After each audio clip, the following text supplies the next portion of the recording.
હાલો. હમ. હા હા, નીલકંઠ વિદ્યાલય ટ્રસ્ટી ઉદયભાઈ બોલો છો? હા. હા, ચક્રવાત ન્યૂઝમાંથી બોલું સાહેબ, અમન ગોહિલ. ક્યાંથી? ચક્રવાત ન્યૂઝમાંથી.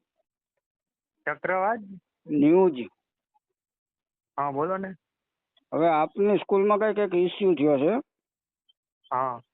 અત્યારે તમારે નવો એડમિશન ચાલુ છે ને ત્યાં? હા. કેટલા વિદ્યાર્થીઓની સંખ્યા 10મા ધોરણમાં છે એડમિશન માટે? 9મા. દસમામાં 60. દસમામાં 60. 10મામાં 60 હમ. અને 9મામાં? 9મામાં એડમિશન ચાલુ છે અત્યારે. હા, એટલે એની કેટલી સંખ્યા સુધી એડમિશન મળે એવું છે કઈ? 60 સુધી. બેમાં 60 ની કેપેસિટી છે. હા, તો અત્યાર સુધી કેટલું એડમિશન થઈ ગયું? અત્યારે 45 પહોંચી ગયું છે. 45 પહોંચી ગયું એમ. હમ. હમ. હવે ત્યાંના સ્થાનિકો અત્યારે મારી ઓફિસે આવ્યા હા. હા. છે અને એ લોકોનું કહેવાનું એવું છે કે ભાઈ આ સ્કૂલ દ્વારા જ્ઞાતિવાદ ભેદભાવ રાખે છે હમ. અને અનુસૂચિત જાતિના વિદ્યાર્થીઓને હમ. એડમિશન થી વંચિત રાખે છે. આવું છે કઈ? સાહેબ, અહીંયા મારી પાસે જે 45 એડમિશન આપ્યા છે ને, એમાં તમે જાતિ જોઈ લો એટલે તમને ખબર પડી જાય કોઈ જાતિનો ભેદભાવ રાખ્યો કે નથી રાખ્યો.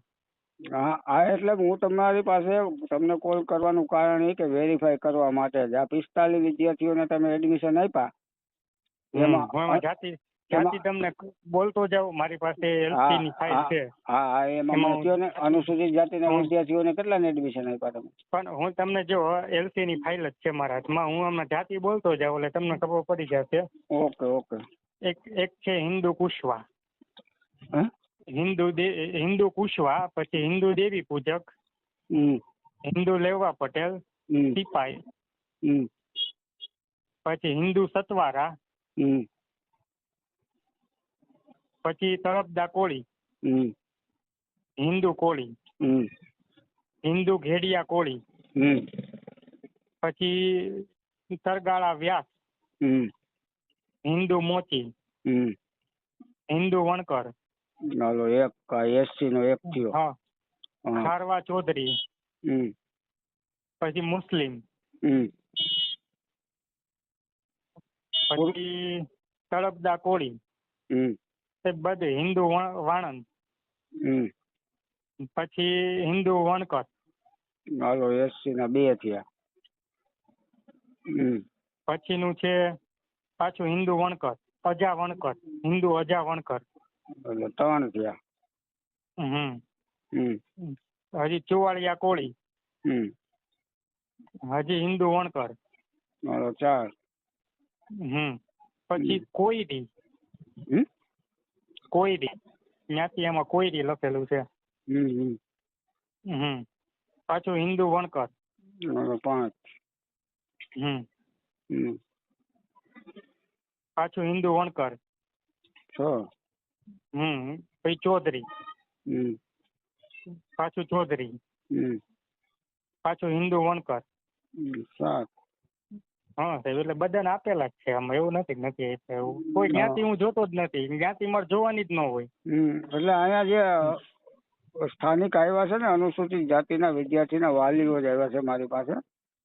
હવે એમાં જો તમને વાસ્તવિકતા કહો, આપણે છે ને બાળકને કીધું હોય તમે છે ને ઘડિયા ને એવું પાકું કરી દઈને આવો ને, એટલે તમને એડમિશન આપી દઈ તો વાલી એ નથી કરાવતા ઘડિયા પાકા. બસ તમે એડમિશન આપી દો. હું કહું તમે કરાવો, મને ભણાવવાની મજા આવે 9મા ધોરણમાં એમ.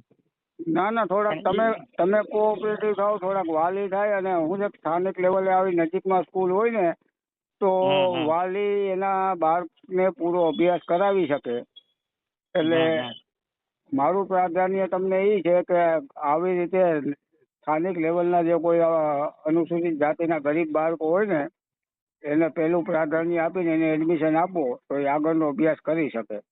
બરાબર. જે મેં એડમિશન આપ્યા બધા અહીંના સ્થાનિક જ છે, અહીંના નહીંના છે, આજુબાજુના એરિયાના છે. એવું નથી કે આપણે કોઈ એરિયા જોઈને હું હવે કાંઈ નહીં. એક વાલી આવ્યા છે, એનું હું તમને નામ અને વિદ્યાર્થીનું નામ આપું છું. બરાબર. શું નામ તમારા બાળક?